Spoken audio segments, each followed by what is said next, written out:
everyone, welcome back to NV Board Gaming. I'm Nick. I'm Vic. And today we're going to talk about Queendomino and its expansion, Kingdomino Age of Giants. Now this expansion can be played with Queendomino or it can just be added to Kingdomino.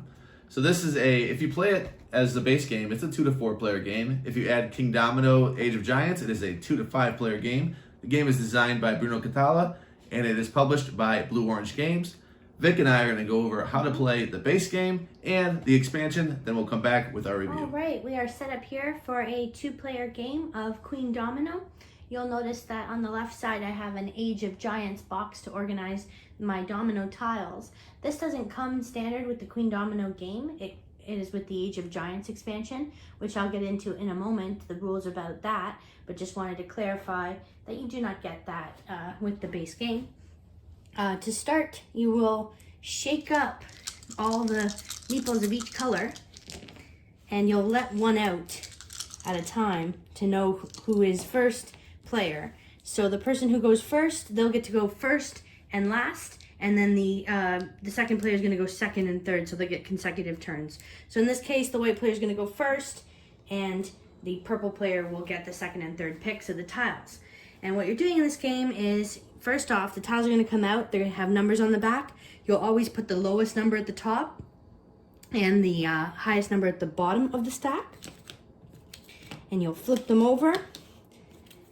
And players will then make choices about which one they want to get. By the way, both players start with $7 and a single knight that they can use to tax, which I'll get into in a sec what that's about. So the white player would go, they would make their selection. They might go with this one because it's usually the higher numbers are the more valuable tiles. And then the purple player will get to pick. So they would probably do this and stick the white player with the blue tile. And what will happen is, in order of the tile picked, the players will take this and add it to their kingdom. Now their castle is wild, so that connects with any terrain type.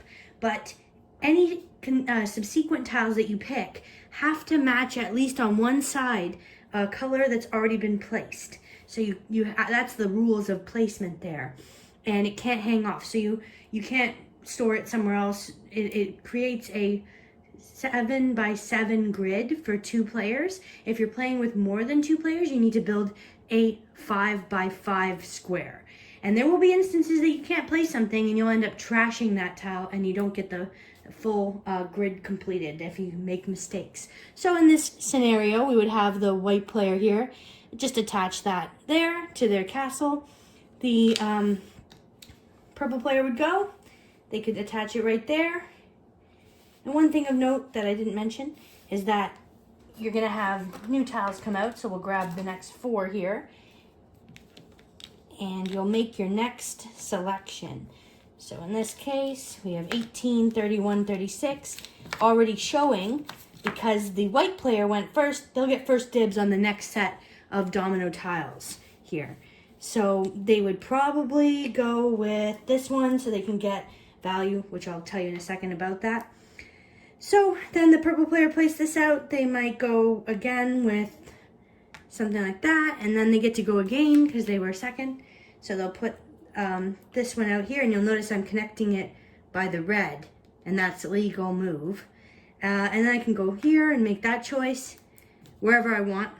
And this player would probably do something like this, and they'll make a selection here. Now you'll notice there's some crowns on some tiles. The whole objective of the game is to get groups of the colors and have crowns that will be a multiplier. So in this case, this 3 will add a 3 to every mine tile that you have. So it would multiply times 3. So if you had 3 mine tiles in total of these dark backgrounds, it would be times 3 if you only had 3 crowns. If you had 4 crowns, it would be times 4, and so on and so forth with every other color. So that's something important for endgame scoring, which is the whole basis of the game. Now, anytime you take a red tile, you're able to purchase from this marketplace. And what's interesting is that you can start off with a free one, or it goes all the way to $5. And if you end up getting a tile that has a tower reward, like this one here, you would immediately get to put those towers down, and this little queen figure will come out and be placed on your in your castle. And when she does, she gives you a $1 discount in the market. Another thing that's interesting is that you can actually have these things burnt. You can burn your opponent's choices ahead of them selecting them. So if you noticed, for instance, in this one, it's a pasture tile, you're going to get a multiplier for it. You could go ahead and burn that for $1, and the dragon would come out only once per round, and that person can't buy it anymore. So that's something you can do. Now, in the order, though, there is a specific order in this game. You can start off after you place your tile. You can put out one of the knights that you have. You start with one, these little black things. And if I put it here on the white player's blue squares, I would get $2 to represent the 2 blue squares that I put it on. Now, you can only put that knight out on the square right after you placed it. You can construct a building. Like I said, if you have a red square, you're able to buy any of these, and they go right on top. So if they took this one for free, they would first get the reward that's depicted here, which is an extra knight from the supply that they can use later on. And they can place it right here. And that will give them $1 for every knight that they have immediately upon placing it. Wouldn't be the best idea maybe for this person, but this is just an example. Next you can, like I said, bribe a dragon, so that's in the order. Even if you didn't have a red tile, you could go ahead and do that as an action in your turn, but only one player gets to do it per series of dominoes that come out. And you get to choose the next domino for your kingdom. So those are the orders of the turns here, and like I said, you can add the next one here, and it starts again. So we push the dominoes over, we grab another 4, and we would lay them out again by the value that's depicted on the back. So you can always see what's coming up, and you want to try to complete your kingdom as best you can with no errors. And at the end, you will get to score with a score sheet, very, very handy score sheet here. And you'll see the values that you are going for. So you're going to get victory points for the money that you have, for all the pasture, the forest, the ocean, the green area, the wasteland, the mine, and so on and so forth. You get scoring for your towers, your knights, and these are all available in the marketplace. These ones down here, and whoever has the most victory points will win the game for Queendomino. All right, Vic covered the base game of Queendomino. Let's talk about now what Kingdomino Age of Giants adds to either Kingdomino or Queendomino, depending on what you're playing. They can be used for either one of those games. So in this expansion, you're going to get some giants here. You're going to get these tiles here that have numbers on them and letters. They have the higher numbers right here. So these will always be at the end when you file them out. And they have some letters. Those will always be at the top when you file those out. The letters, well, the letters have giants on them. So let's take a couple letters out here. So you'll see there's giants on here. If you were to have to draw one of those, you're going to go ahead and put a giant over one of your crowns, so it is no longer a multiplier. If you were to take a number out here, these have giant footprints on them. These will always be at the end. These will always be at the top. If you were to take that, you would discard one of your giants and give it to an opponent. So it adds that. It adds this beautiful box that Vic showed off. It also adds some multipliers for the end of the game. So you're going to have 2 of these out at the beginning of your game. There's a whole stack of these right here. And these are like little challenges. We'll just have these out here and they'll score. So in our example here, you'll get 5 points if you did a perfect and didn't have to discard any tiles. You did a perfect 7x7 or 5x5 if you have a player count other than 2. Or here, for every forest tile adjacent, including diagonally, to the city center, you are going to get 5 victory points for each one. So you'll have different ones of those tiles. And that is what is added in Age of Giants. All right, we're back with our reviews of Queendomino and Age of Giants. For me, the regular game, the Queendomino, we played Kingdomino, but I don't own that one. But this one is an 8.3. I really do enjoy it. Obviously, 8.3. Yeah, you know, I don't. Sometimes I'm just not in the mood to play this game, but then we just played it, came back to it, and I really enjoyed it still. And I looked at my score previously, and it pretty much stayed the same. So very enjoyable. I love how your two-player really plays well because you have two drafts, not just one. I think maybe because we've played it with 3. I don't know if we've played it with 4. Yeah, Pam and didn't we do that with Pam and Megan? No, that was still that was Pam, Megan, you and I. Yeah, I don't remember. Oh, maybe really quickly before. Okay. Yeah, I think it really does play well at 2. Just because you have 2 choices and there's a lot of tactics where you're not just picking the tile that you want every single time. Sometimes you want to place it up top. If you're okay with the top one, just take it because then you're gonna get first pick the next time. And I don't know, it does. You sit there and think because like you want to plan out your 7x7. Plus, that's another good thing. You get a 7x7 instead of 5x5 in a 2-player game. So I really do like it at 2 players. Maybe not even as much at 3. I'd say definitely not at 3 because there are a little bit of things you have to change as far as the drafting because obviously that's an odd number. 4, I can't really say. I can't remember playing it at 4. I'm sure it's fine because you just get one. Wasn't memorable.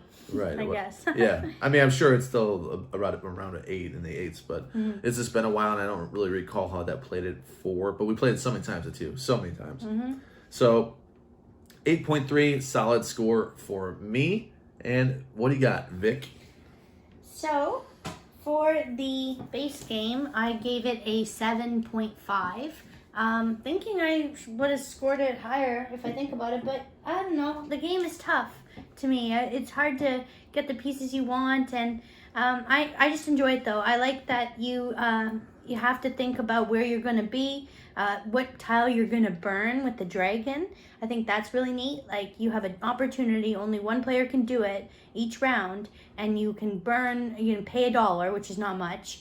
And you can destroy a potential tile that somebody could get that scores points. So you're looking over, seeing what they're doing, and then you can destroy that. I like the taxing function of the knights. I like that you can make money that way. That's kind of clever. And that they have you do it in the same round on the tile that you place. So you're not just like constantly taxing the same one that you've added. So it gives you incentive to keep collecting on a type that you've already had that you might want to add more to. And yeah, overall, just a fun game at 2 players is how I've played most of it. Like I said, I think we only played it one time with 4 people and can't remember much about it. But I've shown this to friends that aren't gamers, and they were pretty quick. You know, my friend, she actually beat me at Snakes and Lattes Cafe. We picked it up, looking for a quick game that I could explain, and I was able to explain it to her, and she killed me in it. So it's a lot of fun that way, easily picked up by new players. For the expansion, I gave that a 6.8. I don't like the meanness of the giants. I don't like sending a giant Nick's way. I don't like him sending a giant my way. I don't like putting a giant on my own place. I don't like to destroy the beautiful crowns that I've collected and the multipliers. And I think that the scoring is kind of difficult for what they say about, oh, have a perfect one, you get 5 points. Or have forest, every piece of forest around your main thing. I like to keep those wild things open as much as possible. What did you give the expansion? The expansion for me is a 6.4, so we're fairly close. Exciting of a good expansion means you want to throw it in the game when you play it. This one, I don't really care. So that means it's not a great expansion. It's an okay, it's there. If you want to, you can. Really, you're just passing around giants back and forth. That's not interesting to me at all. So what it does get points for is that nice box that it comes with. That's fantastic. I want that in my game regardless if I'm playing with the expansion. Also, you have little challenges. That's okay. I like that. I would say that's a pro of those little challenges that change the game up a little bit, gives you a little direction. I like that. That's fine. It's just the Giants was the bulk of it, and the Giants is the weakest part. So I'm not going to give it that positive of a score. I'm not going to recommend it in any fashion. But that box, if you really want that box, then you got to buy the expansion. Yeah. Sorry. But yeah, we recommend that you pick it up if you are looking for a game for 2 players. It scored very highly for both of us, especially the main one. If you've played Kingdomino, I think you'll really like Queendomino and what it adds to the game. Unless you like it for its real simplicity. Oh, if true. you really just like it just for bare bones, then maybe not. But if you wanted a little extra, yeah, Queendomino Yeah, for it's a sure. game for you, for sure. And it is pretty. I forgot to mention, I do think that the little drawings are cute. It's a colorful game. It looks nice on your table. Yeah, Yeah. and don't be fooled that when we say it's a good 2-player game, I think it played well at 3 and 4, but it played even better at 2. I wouldn't say that I would not recommend it if you're playing with a group. I would still recommend it. Yeah. Well, check it out. Like this video and subscribe to our channel if you haven't already. We will see you next time. Goodbye. Bye.